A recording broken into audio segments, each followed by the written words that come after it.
For calm has been sort of a routine recital by the administration.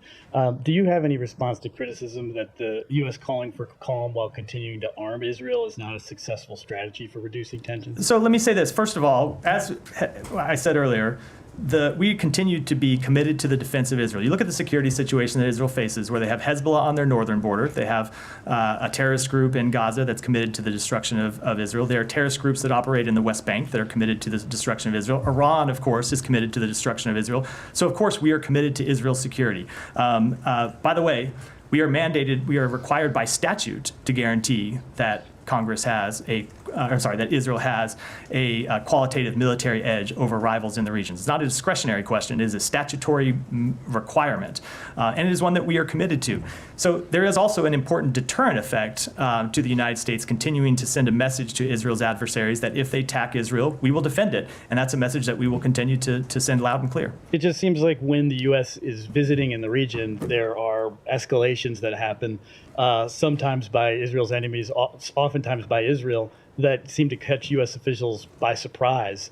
And it would seem to raise questions about the competency of U.S. policy. So first of all, I don't think the calendar exactly lines up, only because there are various escalations that happen in this conflict, not on a daily basis, but pretty regular basis, and there are U.S. officials traveling on a pretty regular basis. So when you have U.S. officials in a region that is by its nature volatile, where there are actions happening all the time, of course there's going to be some overlap, but oftentimes there's not overlap. So I think you're drawing an inference that I think in college I was taught was correlation, not causation.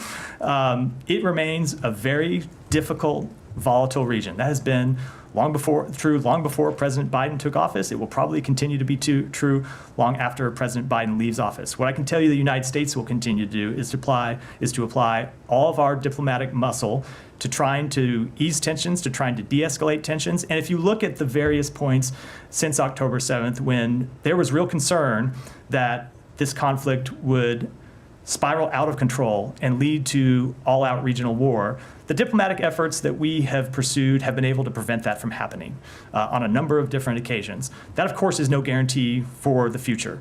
The investment line about past results being no guarantee to future success. But what it is a sign to us that that's what we need to keep doing, that we need to keep, even in the face of a very difficult situation, doing everything we can to urge all parties to de-escalate tensions, to try to restore calm, and try to refrain from taking steps that can't be reversed. Causation isn't correlation, but don't U.S. officials risk becoming just part of the furniture in the Middle East, where they're not really taken seriously?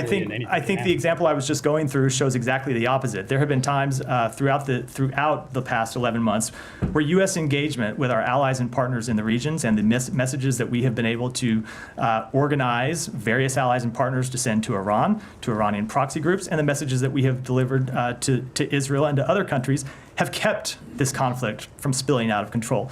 Now, as I said, it remains a very difficult, volatile situation, and the situation could escalate at any moment. But we're going to continue to try to prevent that. So far, we have been successful at keeping it from turning into an all-out regional war, and that's what we're going to continue to try to pursue.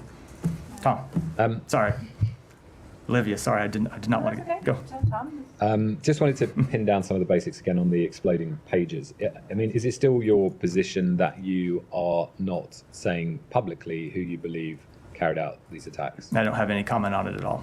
And is there any reason that you wouldn't say what your assessment is of who carried these out? I just don't have any comment on it at all. Okay. 2 days ago, you said the US was not aware of this incident in advance. Is that statement still accurate? The statement I made on 2 days ago was absolutely accurate. That you didn't know about the incident in advance? Correct. Okay. Because, I mean, there has been some reporting that there was a call from the Israelis to say that something was going to happen in Lebanon on Tuesday. Do you have any comment on that report? The statement I made on Tuesday was 100% accurate. Okay.